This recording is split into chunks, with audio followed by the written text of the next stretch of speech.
Holocaust, as nurses in the involuntary euthanasia program, soldiers and prison guards within concentration camps, rescue and resistance members. They were the persecutor, the bystander, and the persecuted. This presentation will only focus on a very small part of women's experiences in the Holocaust, the persecuted and the bodily violence they suffered. The persecuted in this presentation are mostly limited to Jewish women, Romani women, and lesbians, though these were not the only groups of women that suffered in the Holocaust. The research done for this presentation looks specifically at the biological female body. Therefore, for the purpose of this presentation, the term women will be limited to those assigned female at birth. Those trans women are not included in this definition. I want to take a moment to recognize trans women as women. Records pertaining to LGBTQ+ people in Nazi Germany are rather poor in general, and it is unclear if trans people were documented in the Holocaust at all, though one can imagine the atrocities they would have endured.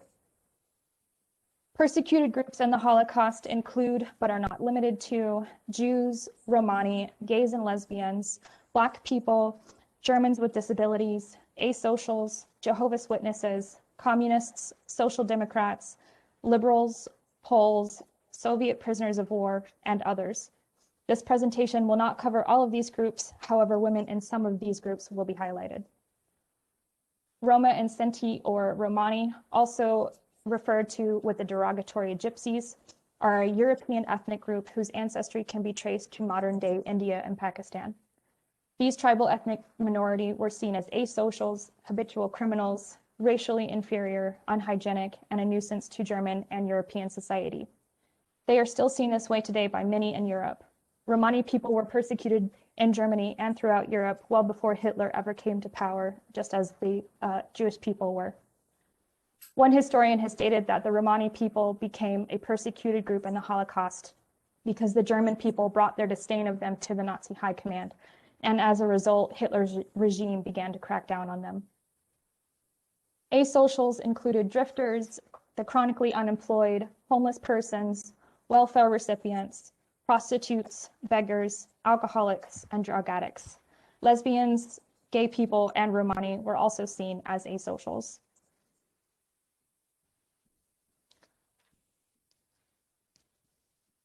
For the first half of the presentation, I'm going to talk about Nazi ideology and their persecution of women.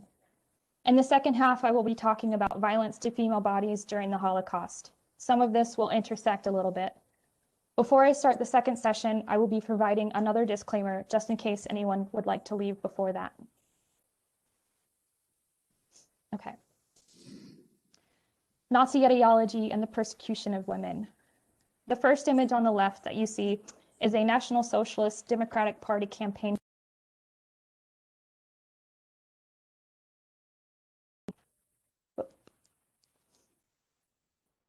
Okay, can you still hear me? Okay. Let's see. This election was for Reichstag seats, or the lower house of the legislation in the Weimar Republic.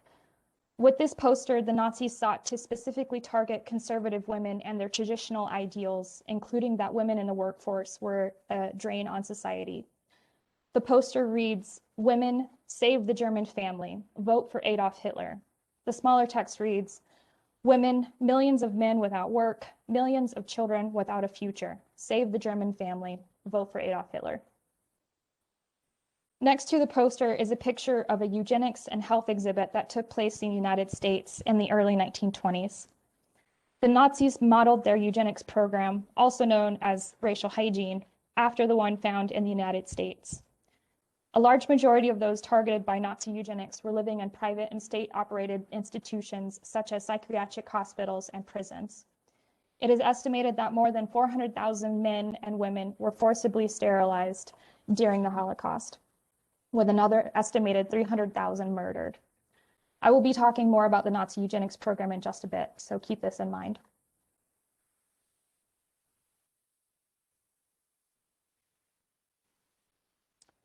Nazi ideology of women. We want an awakening, a renewal, and a re-education of women to equip them for their task as guardians of the nation's source of life, sexual life, marriage, motherhood and family, blood and race, and youth and nationhood. A woman's entire education, development, vocational pursuit, and position within the Vulcan state must be directed toward the physical and spiritual task of motherhood. As you might be able to tell, Nazi ideology was very traditional and very conservative. Every traditional bias about women in Europe was shared by the Nazis. Women were supposedly weak, emotional creatures, intellectually inferior to men, who required the protection and guidance of male society. Working women were frowned upon because they allegedly neglected their families, became susceptible to moral corruption, and took jobs away from men who could perform the work much better. It was seen as a grave mistake letting women into professions and politics because they were seen as irrational beings. The Nazis were very anti-feminist and believed that women were subordinate and inferior to men. They were supposed to build and support society by being mothers and taking care of the home. The Nazis pushed a traditional role and the German vision of Kinder, Küche, and Kirche, children, kitchen, and church, onto women. A woman's duty was to raise children, be in the home taking care of her husband and children, and be a faithful Christian. The last part of this was especially directed to traditional conservative women who were very religious. Nazi women were predominantly Protestants, nationalists, anti-Marxists, ultra-religious, and anti-Semitic. They hated the modernization of Germany during the Weimar Republic and believed the rise of the modern woman degraded and endangered the role of women as mothers and wives. They didn't want women to be part of the workforce, and they didn't support the forward progress of women. They saw this as a woman losing their role in society, which meant low-paying work and living in poverty, being stripped of traditional protections, respect, status, and other such views.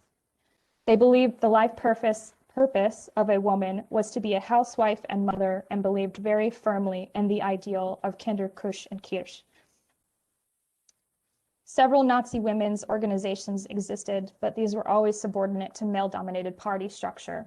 Their purpose was never the advancement of women in the party or German society.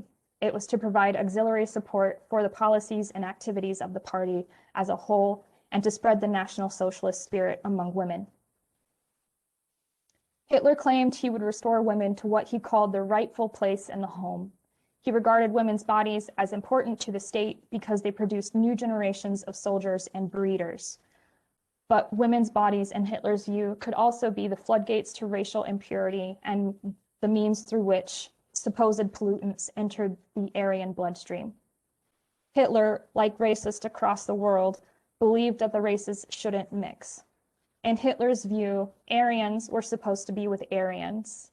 White non-Jewish Germans were supposed to be with other white non-Jewish Germans. A lot of people in this part of Germany were also racist against Afro-Germans, so they took these policies the Nazis had towards Jewish women and applied them to Afro-German women as well. As part of this racist ideology was the Völkisch movement, an ethnic and nationalist movement that began in the 19th century and was characterized by racism and anti-Semitism, among other things. Women were the breeders of the master race and the guardians of its purity and health. Women were urged to marry early and have families. When Hitler came to power, he noticed there had been a steady decline in the national birth rate, which was at 65 million. As part of his creating a German empire, Hitler wanted to increase the birth rate to 100 million and eventually to 250 million. Nazi population policies, attempting to encourage procreation of children in order to stem the falling birth rate, accordingly emphasized the role of the mother within the family. Women were assigned traditional domestic functions in the Volksgemeinschaft, but their role as mothers, whose purpose was to bear children who would ensure the continuation of the race, was considered pivotal. The regime instituted a campaign designed to encourage women to bear more children by publicly honoring particularly prolific mothers. Examples of these were the German's Mother's Cross, which was given to women who had 4 or more children, and the Gold Cross, which was given to women with 8 or more children. Motherhood and child rearing were promoted as being among the highest values of society, while individual fulfillment of women outside the home was condemned as a selfish concept. Birth control was condemned, family planning centers were shut down, and harsh penalties were imposed for abortions, specifically for Aryan women.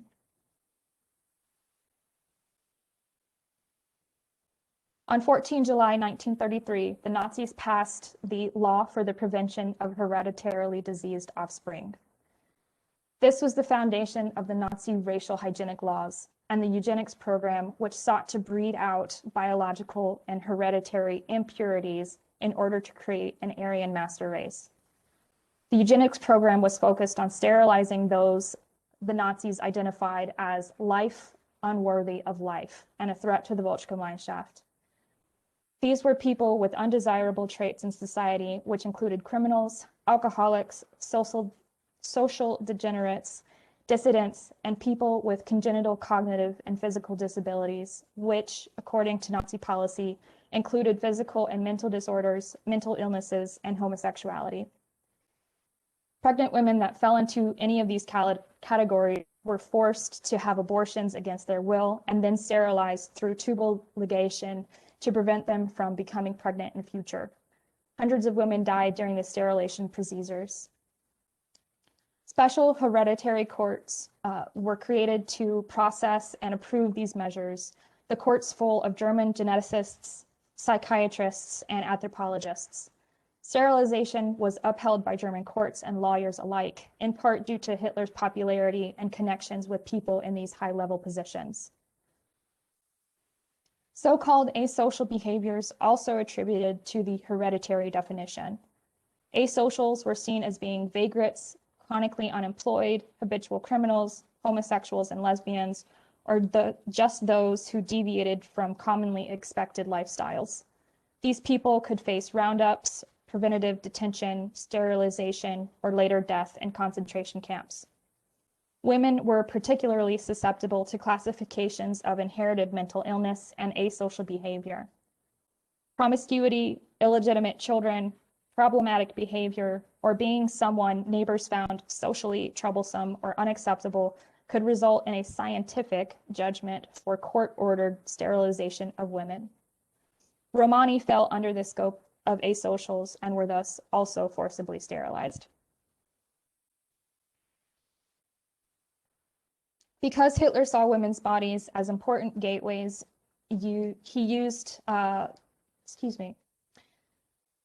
Because Hitler saw women's bodies as important gateways for the creation of new soldiers and childbirthers, he was able to fit his sexism and anti-Semitism into his racial laws. Hitler's sexism and anti-Semitism were mutually reinforcing. He used anti-woman images and vocabulary to belittle Jews and their so-called other enemies.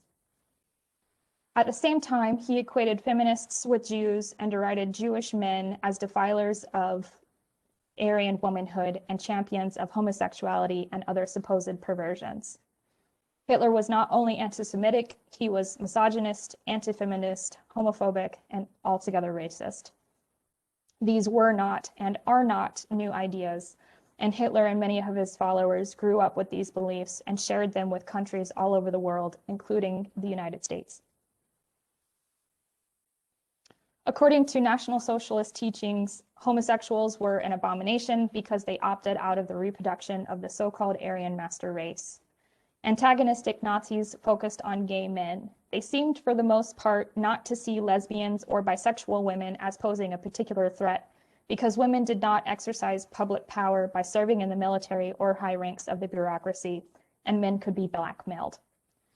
In any case, women could always be forced to bear children for the German Volk, regardless of their own sexual orientation. Nevertheless, in some individual cases, lesbians were persecuted as so-called asocial elements. Okay. Violence to female bodies. This is my second disclaimer.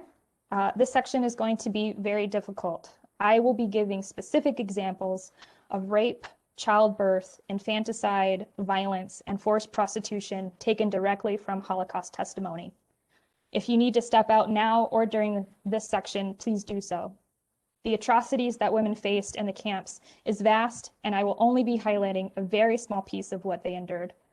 Most of what I am going to talk about concerns childbirth and infanticide, the killing of infants. This will be the last topic I get to. If you have any sensitivities to sexual or physical assault to female bodies, now would be a good time to exit. All right, moving on. Violence, rape, and prostitution. In some camps and ghettos, women went through forced abortions, sterilizations, and medical experiments. Bela Hebes, a Holocaust survivor from the Bershad camp, remembered that women in the camp had formaldehyde solution injected in utero, which caused strong pain and bleeding. Such violence constituted an attack against women's reproductive body, biologically designed to reproduce the Jewish nation. These kinds of experiments began with the eugenics program and became more gruesome as the Reich headed to war. When the euthanasia program, codenamed Operation T4, finally began in 1939, forced abortions, violent experiments, and violent deaths skyrocketed as the Nazis worked to develop their policy of mass murder. The euthanasia program started out as a secret operation to kill disabled children under the age of 3, and the Nazis encouraged people in Germany and Austria to admit their disabled children to what they claimed were specially designed pediatric clinics, while in reality, they were killing wards. Later in 1939, the planners of the euthanasia program sought to extend it to include adults, which Hitler authorized in October with a predate of September 1939. Andrei Vlasilov was a Soviet general who defected to the Germans and who on Himmler's order led rogue Russian brigades into Warsaw, where they raped thousands of women, nuns, and schoolchildren among them. In 1944, the Warsaw Ghetto was liquidated. Thousands of women flooded into Ravensbrück, the only all-women concentration death camp created during the war. A lot of the women that came into the camp as they were shipped from Warsaw talked about rape, not just by Germans, but by police officers, Ukrainians, and the Red Army. Gang rape was not a rare phenomenon during the Holocaust, not just in this one instance with Warsaw, but from the time that women began being rounded up to go to concentration camps and ghettos. I would estimate as early as the 1930s. In the camps, groups of perpetrators would barge into barracks and rape young women right in front of other prisoners just because they could. Those who resisted could be beaten or killed. There are a couple of instances I have read of women resisting rape or helping someone else resist being raped. The people that helped these women resist were typically killed in their place if the women themselves weren't killed in the process.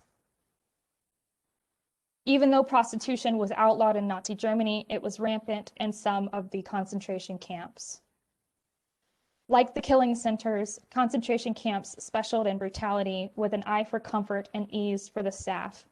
Beginning in 1943, brothels staffed by Jewish sex slaves from the occupied territories opened.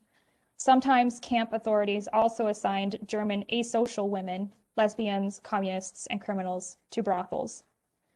Near the end of the war, Germany saw a sharp decline in soldiers. They had a very limited source on how many men they could send to war, and they had sent all of the homosexual men they could find to concentration camps.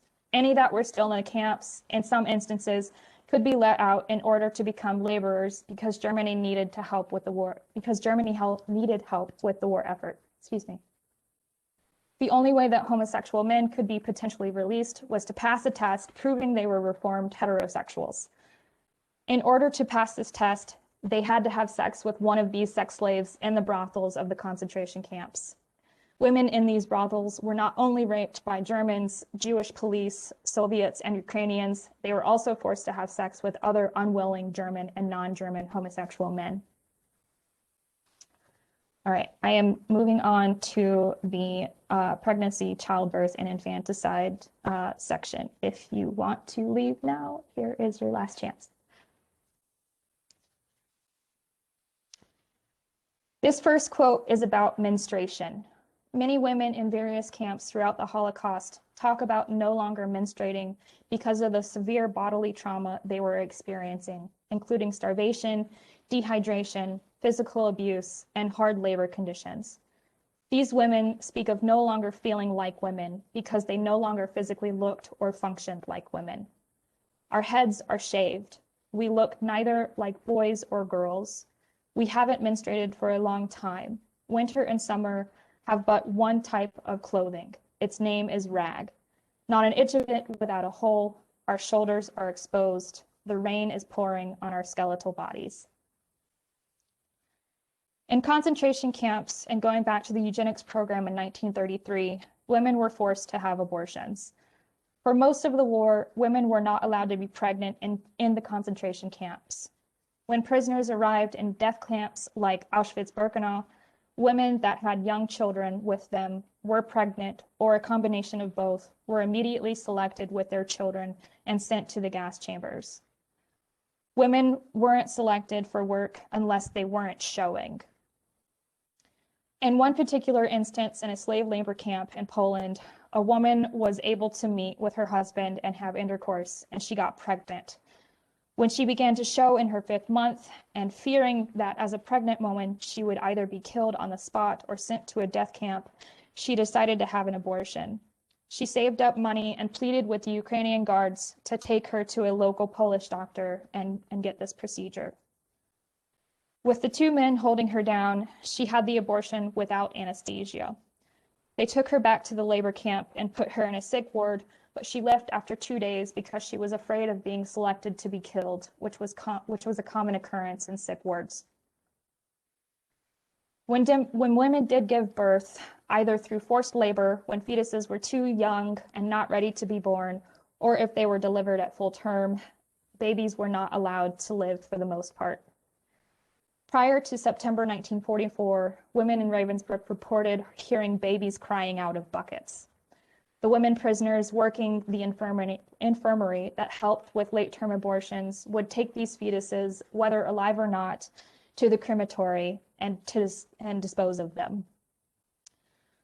During the child euthanasia program in 1933, the Nazis developed and perfected how to effectively kill infants, how to commit infanticide.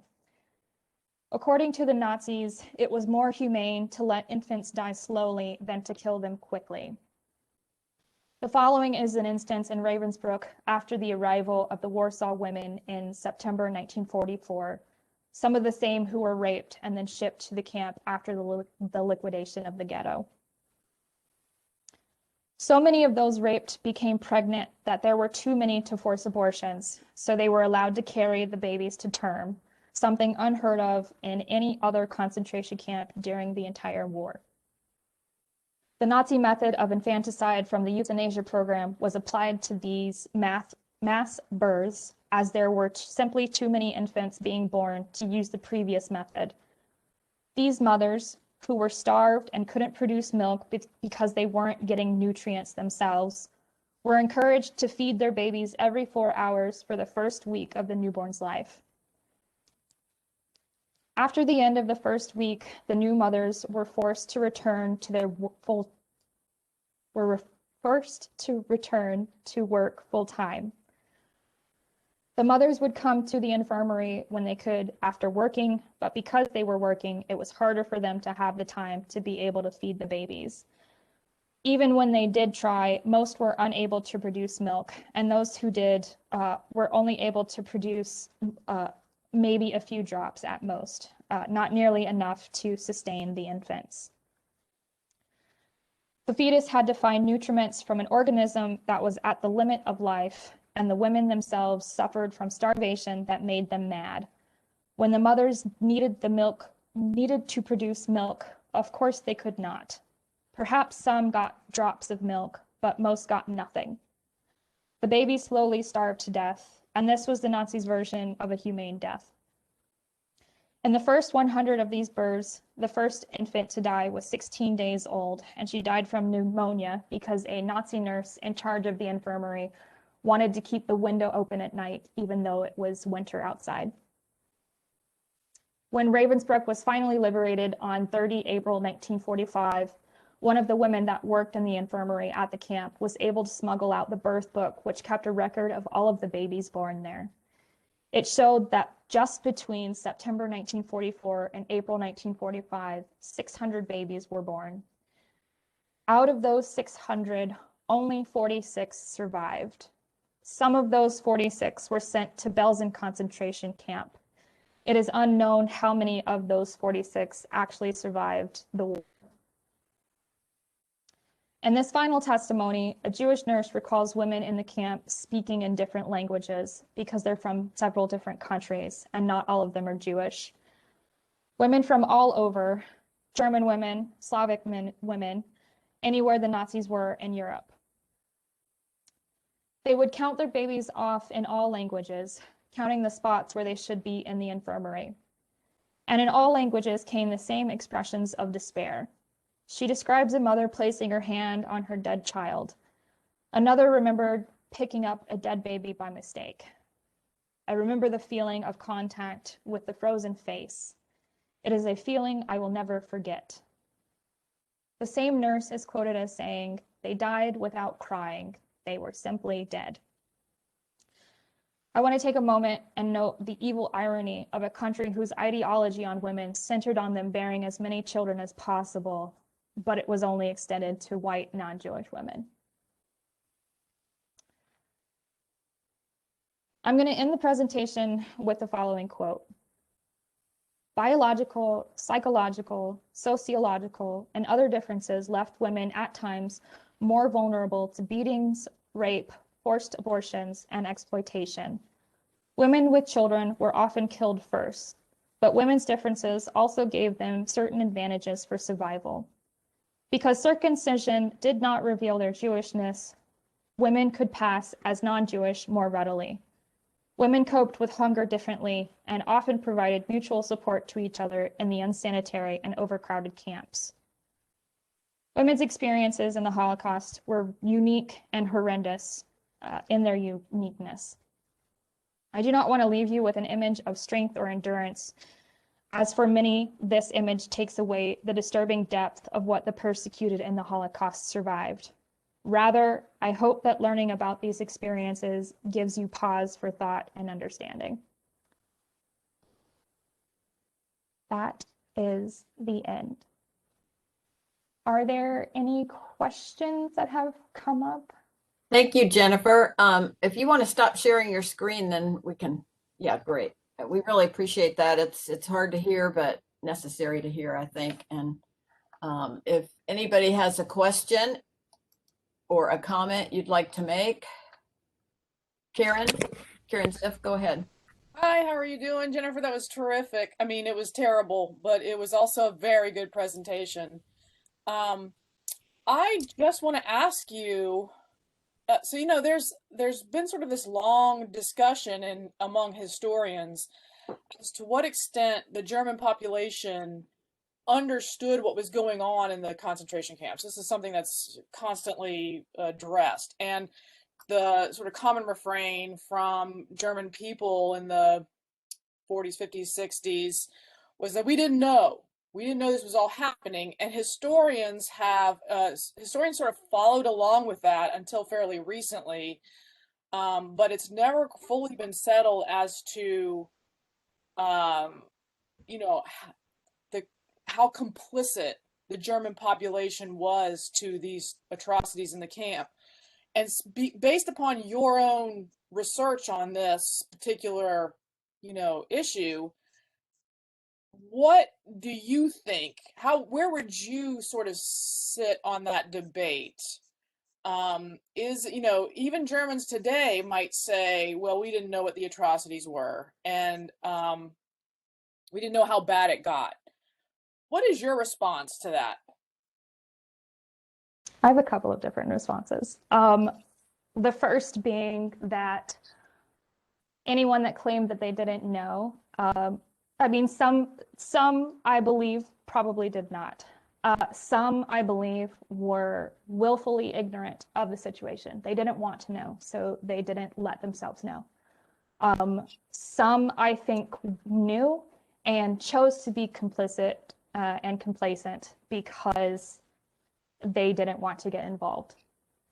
Some knew and chose not to get involved because they were more concerned with making sure that they didn't end up in concentration camp, which could happen if anyone opposed the Nazi government. In general, a lot of, not all, but a lot of German society kind of turned a blind eye because they had similar conservative views to the Nazis. Now, Nazism was an extreme version of conservatism in Germany, but there were a lot of people who, for instance, bought into the Bolshevik myth, the Judeo-Bolshevik myth from World War I, which purported that Jewish people stabbed Germany in the back and sold the Germans out to the Russians, were in cahoots with the Russians, and that's why Germany lost the war. Anti-Jewishness and anti-Semitism were historic in not just Germany, but throughout Europe. So people in general had a lot of disdain for Jewish people. So in a lot of ways, I think some people didn't know, some people didn't want to know, some people chose not to resist. Other people did resist. There are instances of resistance within Nazi Germany itself and around Europe, including in France. I hope that answers a bit of your question. Okay, Crystal Chambers has a question, and then Andrew Grace. So Crystal, go ahead.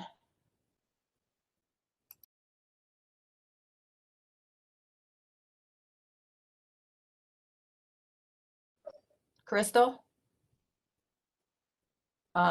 Crystal has no questions. Crystal just said, thank you for taking the time to honor the lives of these individuals.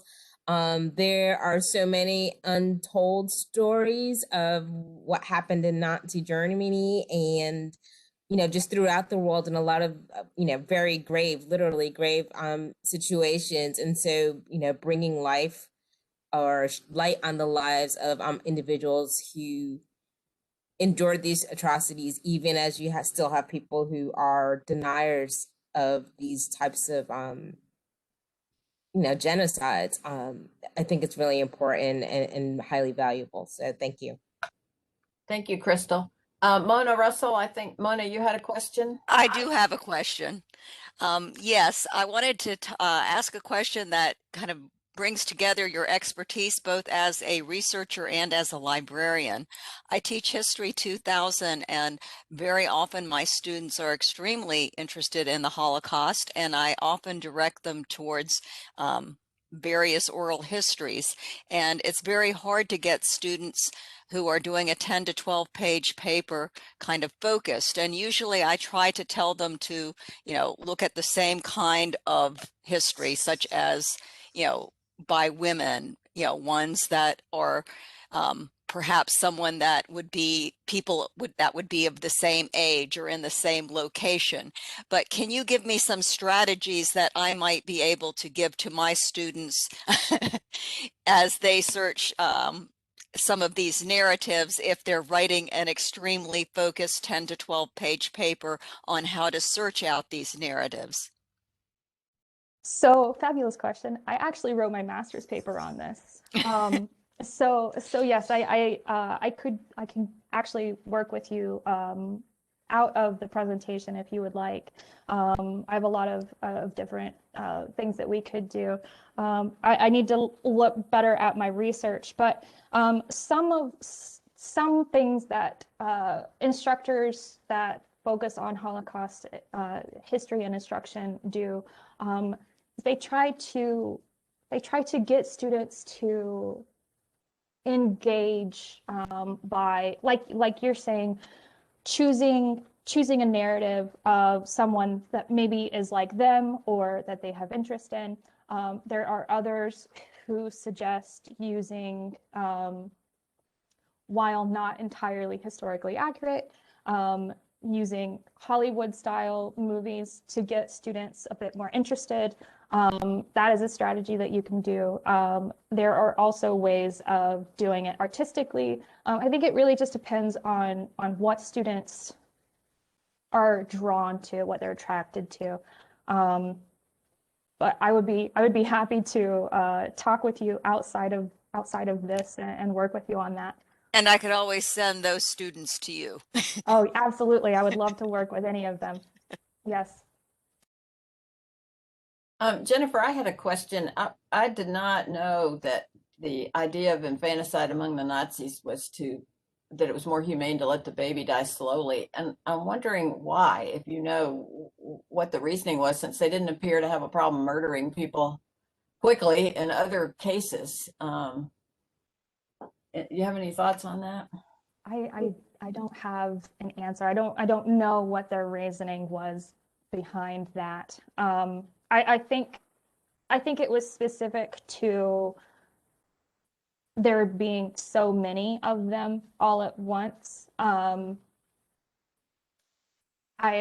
really can't tell you, because thinking about it from not just a sane person's perspective, but as a female perspective, I can't see how that is humane either for the infants or for the mothers. It caused so much mental and emotional trauma for women. I don't think it's humane at all. I don't have an answer for that. It's not something that I've done as much research into.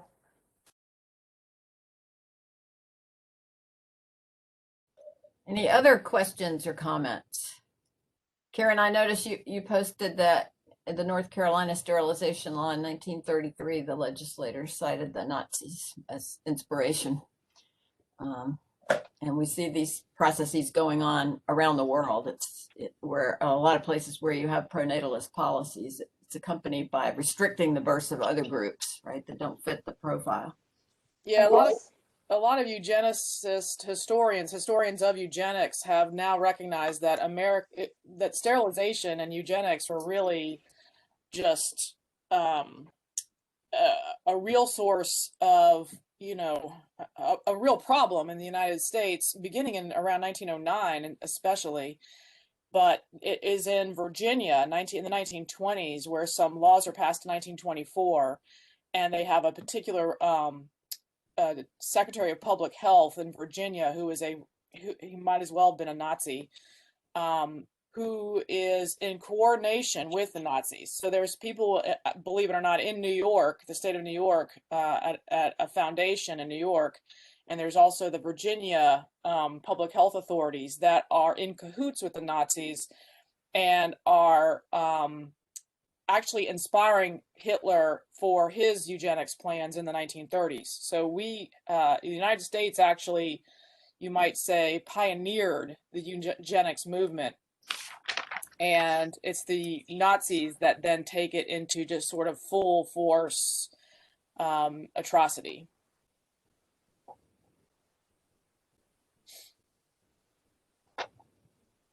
Any other comments, questions?